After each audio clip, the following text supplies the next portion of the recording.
We're on a mission to help founders hit product market fit faster. We do this by interviewing founders that have been there. I'm your host, Adam O'Donnell. This podcast is put together by Zendesk for startups. We offer 6 months free of Zendesk customer support suite for qualified product-oriented companies. Jason, welcome to Sit Down Startup Founder Podcast, where we try to uncover great companies like Halo Investing and understand how you hit product market fit. But before we even do that, do you want to just give the audience an idea of what you do and then kind of lead into a low moment that you've had on your journey to this success? Yeah, absolutely. And thanks for having me, Adam. At the end of the day, Halo is a two-sided marketplace that has disrupted and democratized originally the $3 trillion market of structured notes. And structured notes are the biggest market you've never heard of. So it's okay if you're like, what the heck is a structured note? Most people have never heard of the product before. And ultimately, what a structured note is it's an investment product. And it's an investment product that is manufactured by big banks like a JP Morgan, a Citigroup, a Bank of Montreal. And they give investors a level of downside investment protection against market declines. Very helpful and kind of volatile on certain markets that we're dealing with right now. Obviously, the market's gone up, but it's certainly volatile, as all markets are all the time, right? And so ultimately, these products were only available to ultra high net worth individuals and institutions. You needed at least $1 million to buy one product. And they were super clunky. They were super inefficient, meaning you couldn't really sell prior to maturity. The fees were really high. They weren't transparent. You didn't know how they worked. And buying and managing these products for financial advisors was like working with a travel agent before Orbitz, right? It was very, very manual. And so ultimately what I wanted to do through my previous experience as an advisor and at Credit Suisse was that I wanted to do what we all do, right? In the technology industry, which is we make things better through technology, and we make things more scalable through technology, and we make things scale through technology. This was a product that could not scale. And so Halo does two things. On one side of our business, we help these big banks who manufacture the product manufacture it a lot more cheaply and a lot more scalably. Think of our technology as like Henry Ford's assembly line for structured notes. We brought automation into the manufacturing process of this $3 trillion market. And on the other side, we digitally connect these big banks to financial advisors now all around the world. So financial advisors of all wallet sizes can be able to buy these really important products within portfolios and not only buy them, right, but they can get educated on them, they can analyze them, and they can purchase them for as little as $1,000 versus $1 million. So quite a big difference than what it used to be just 10 years ago. This is amazing. When I hear this story, it's like, of course this is going to work, because you're just like, oh, this thing that was super valuable to high net worth individuals, now we're bringing it down, making it democratized. Like, how could that not work? But I know that it was not that easy. So I'm excited to kind of understand, how you got to this product market fit journey. But just to park on that for 1 second, the way you described it to me right now, is that how you described it when you first started, or did you change? It was. And so, ultimately, when we started the company, I had a vision to say, we have a big problem in this country that needs to be solved, right? And I always educate a lot of entrepreneurs that entrepreneurs fall in one or two camps. The first camp is, I have a really cool idea and I'm going to go look for product market fit, right? I got really cool technology and I'm going to find the industry or the sector that it applies to. Or an entrepreneur says, there's a really big problem that needs to be solved and only I can solve it. And I fall in the second camp. So I spent my career as a financial advisor. I was a partner on a large private banking team there where I managed portfolios for ultra high net worth individuals and institutions. And these products, structured notes, were critical to my asset allocations. About 20% of my portfolios were dedicated to the product. And I saw during the great financial crisis, which was 2008 and 2009, all the pain that investors were taking, especially the retail, right? Mom and pop, where my clients, yeah, we took some pain, but we had access to structured notes. We had access to private equity and hedge funds and all these other alternative investments that helped protect us against the market, where 99% of investors, they had stocks, they had bonds, and they had nothing in between. And when you're looking at your portfolio that's down 60% at one point, from the fall of 2007 through Q1 of 2009, it doesn't matter if you're a professional investor or not, or how much you're scared, right? And we were all scared. And the problem with the proverbial mom and pop is once you're scared and you think that you may not have enough money to retire, you hit the panic button and you hit the exit button. And that's the worst time you can hit the exit button. So these products allowed my clients and my investors, and now through Halo, all investors of all wallet sizes, to say, hey, it's okay when we hit that turbulence. I have the downside investment protection. It's ultimately like insurance around your investment. And so how I always used to explain it and how I still explain it is like, you would never drive a car without insurance, right? Like not only would it be illegal, but it'd also be reckless. It's irresponsible. Yet we invest without insurance every single day, right? And it's one of the most important things in our lives outside of our family is our investment portfolios, because that's what's going to send our kids to college and help us buy a house and help us retire. And we are Delta One with the market, means we get all the euphoria of the upside, but we also get all the pain of the downside. And we all know that the pain of losses outweigh the joy of gains 2-1. And so that was really the premise for me, Adam, was let's solve this problem, which is the savings crisis. The last thing that I'll say about that, just to put this in perspective, is that the median savings rate in this country for someone going to retire is $63,000. How can you retire with $63,000? And ultimately, we need that bridge to that risk gap between stocks and bonds, because when you don't have enough to save, then you're going to be taking more risk within your portfolios, right? And that ultimately leads to even worse consequences, because when we take more risk, there's more downside, right? So it's the self-fulfilling prophecy, which we ultimately solve. And so ultimately, that was what we aimed to do, was be able to democratize it, but democratize it for a reason. And that's the advice I give entrepreneurs, is have a mission. Don't just have a product. Have a mission and then develop the product to be able to solve that mission or that problem that you're looking to solve. You knew the pain of the customer. You had experienced part of how the solution was on the bigger side, and you felt like you were the person to close that gap. Help me with one of the lowest moments on your journey. Looking back, it's like, oh, hindsight's 2020. We got it. We just started and then it all worked. But I know that's not how it usually works. So help us with like. And any entrepreneur who says that they haven't had a low moment is lying to you. And so I always say every entrepreneur, despite what you read in the papers where everything's all good all the time, in reality, right, there's a lot of high highs and there's a lot of low lows. You just want more highs than lows, right? That's the name of the game.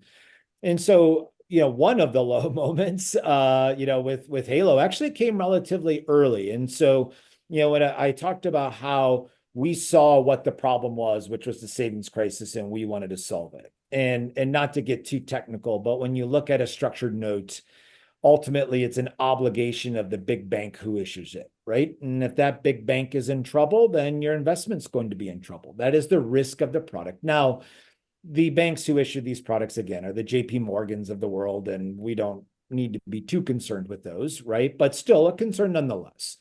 And so I did the classic entrepreneur mistake, which was, hey, I'm going to over-engineer the problem. And instead of having the bank ultimately be the issuer, I devised a way where you could use listed options and cash to replicate this structured note. So you remove the risk of that bank going under. And man, it was beautiful. It was so elegant. We worked with the New York Stock Exchange to launch binary options, and it was so cool. Even before we had a product, we were doing that. And everyone's like, this is going to change the world. And I was like, yeah, I know. And so ultimately, I wasn't thinking about kind of the second derivative of that, pun intended, was that the options that we were launching weren't supported by the big custodians, right? Who these financial advisors work with, right? So if you work with a financial advisor, they make custody with a Charles Schwab or a Fidelity or a Pershing. That's a custodian who houses your money. Now, I didn't think to go to the custodians and say, hey, can you support these options? And they couldn't, right? These new options that we were launching. And ultimately, I overthought the problem of removing the counterparty risk and bringing in more liquidity. And I couldn't get my product supported. I had the advisors who wanted the product, but the custodian couldn't support the actual product on its books and records, which means ultimately an advisor couldn't buy my product. And if an advisor couldn't buy my product, then I'm out of business. And so instead of trying to jam that through the custodians, and the custodians liked it, they were just saying, hey, there's a lot of work that we're going to have to do inside. And I've worked at banks my whole career. I know how long banks take, and that would take years. And anyone who's an entrepreneur who wants to be an entrepreneur, cash is oxygen, brother. And so you do not have years to be able to have a bank or a partner solve your problem. You will run out of cash. And so ultimately what we did was saying, well, geez, what do we want to do? We want to be able to make this concept of protective investing more available to everyone. We like this concept of structured notes. $3 trillion are bought every single year around the world. Why don't we just go and make structured notes more efficient? Why do I have to recreate the entire product and unbundle it and make it perfect? I don't need to make it perfect. I just need to make the current product a lot better. And to use an example for those of you who are based in California and know Netflix, which of course everybody knows Netflix. I grew up down the street right from their headquarters. This was really Netflix's problem.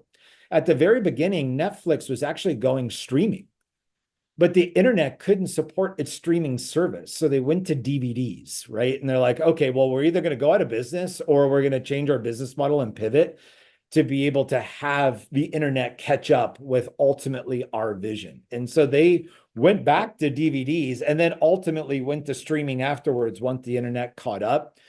And that's kind of the lesson number two. Number one is find a big problem that needs to be solved. Lesson number two for entrepreneurs is don't fall in love with your concept.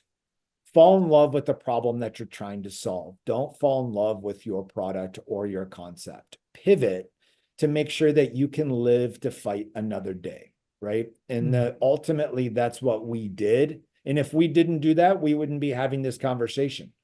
100%. The world might tell you, or a lot of advisors might tell you to just ram it down their throat, as you said in that example. The custodians, Yeah. Just try to make it work and just like, we'll figure out how to get, but you took this step back and said like, no, we don't, let's not overthink this. Let's kind of humble ourselves almost and like stay in the existing structure and just work within that.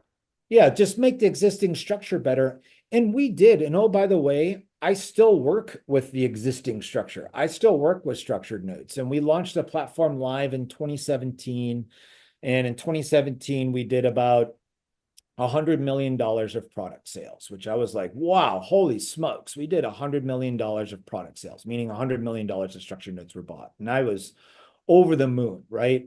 And now fast forward to 2023, we're doing many billions of dollars every single year. And that number is only increasing on a month by month basis. And you know, that cover behind me is Fast Company's cover of ranking Halo in the top 10 most innovative fintechs on the planet, which is pretty cool, right? And so ultimately, there's a million war stories out there, but the biggest lesson is don't fall in love with your product, fall in love with the problem that you're trying to solve. Oh, that's so good. Well, let's zoom into when you knew you hit product market fit. And I understand for you, it's a little bit different. It's almost like a cancer problem. We know that people buy the drug.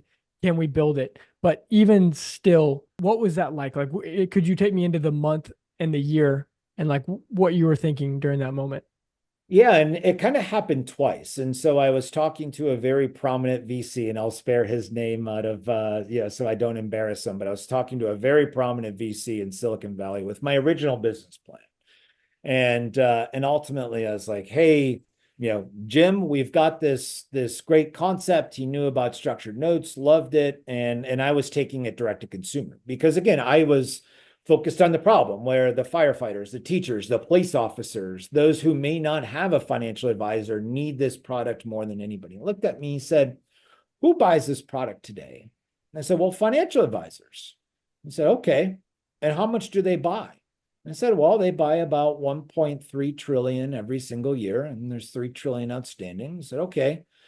And he's like, and your product makes it, your technology makes buying that product a lot better, right? And I said, yeah.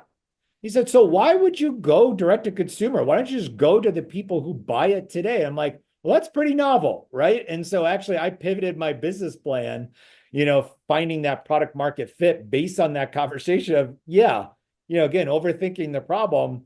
Let's go to financial advisors who buy this product and already have the end client and who can educate that client on my behalf, which will be a heck of a lot faster and a heck of a lot cheaper.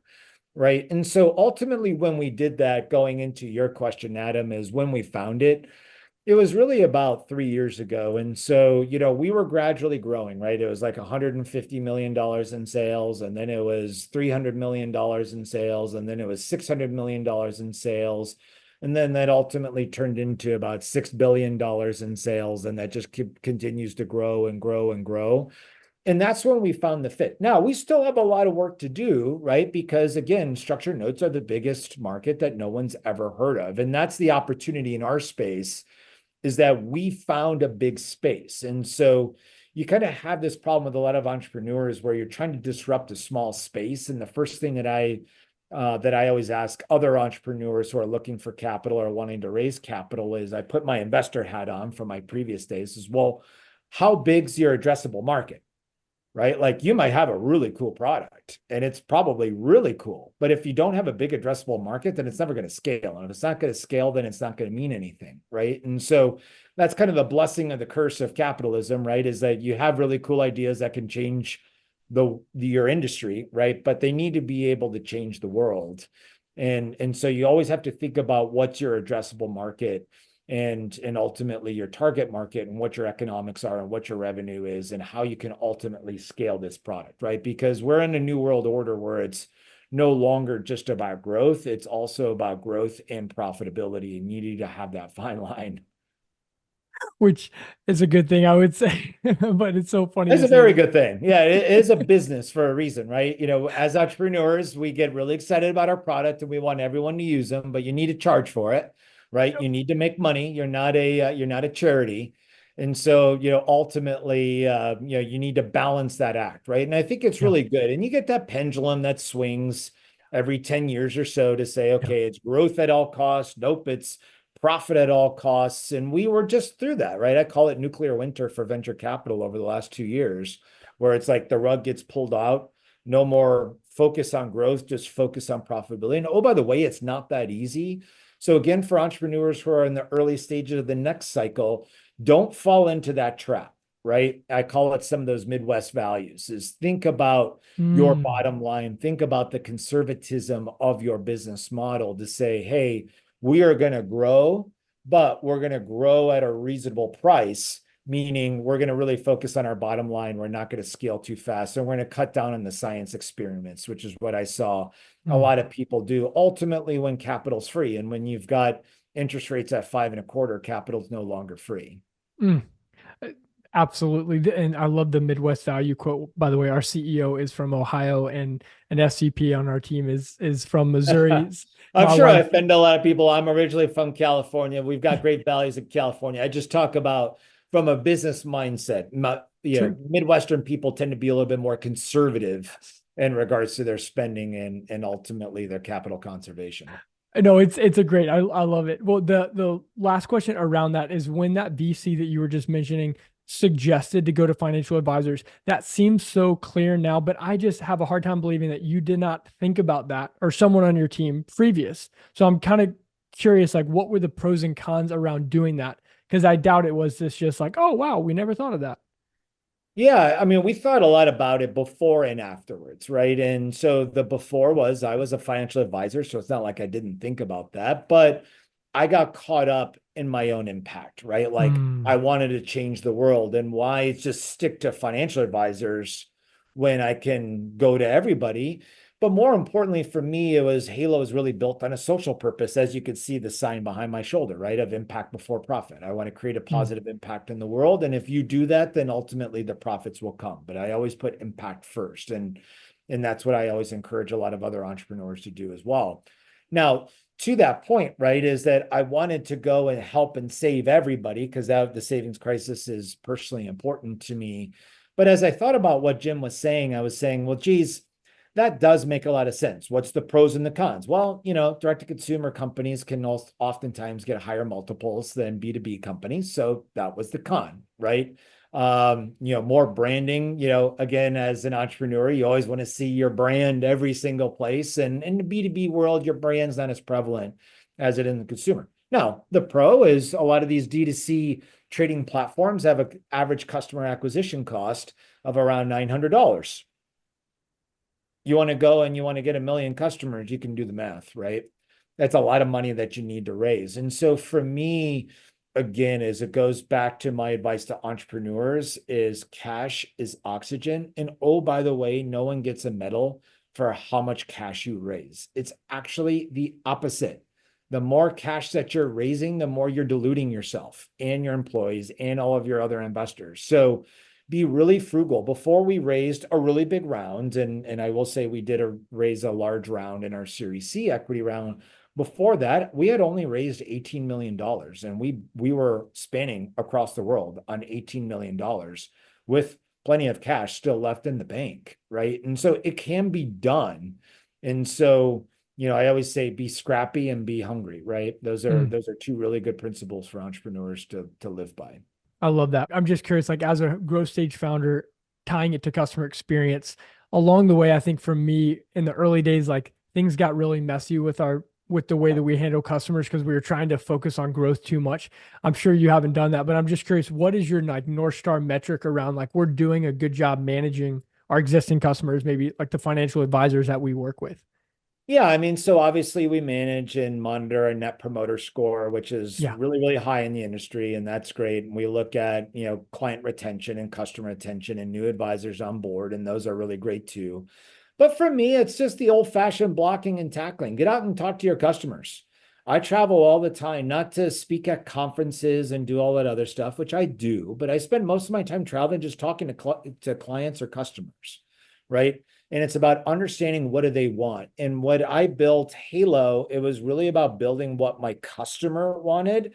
It wasn't what I think my customer wanted, right? Even though I was an advisor and I could fall into that trap really easily, it was, no, this isn't all about Jason wants. It's about who the person is paying me. What do they want, right? And so get out and talk to your customer and build what they want to build. Is very simple. And maybe I'm just oversimplifying it, but that's what I do is I just talk to my customers, my team talk to my customers, and we build what they want built ultimately. And that's always worked really well for us. The last piece of advice is you don't need to build everything. Find a few things that's their big pain point. You don't need to build this grandiose platform that's perfect and beautiful. Get out and break some stuff because, oh, by the way, what you're building is not going to be what the platform looks like in the next 12 months. And I sure as heck can tell you it ain't going to be that way in 24, 36 months. My platform looks totally different. And so we went out and we built and solved the first few major pain points, right? I call those high payload, pay points of ultimately what do they want fixed the most, right? What's the biggest pain that they're dealing with?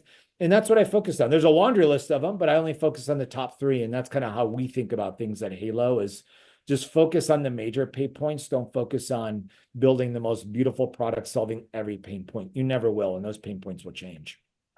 That's so good. Well, Jason, thank you for your time. If I'm a founder, wanted to reach out to you, is the best way is LinkedIn or Twitter? LinkedIn, please. Thank you. Yeah, thank you, Adam.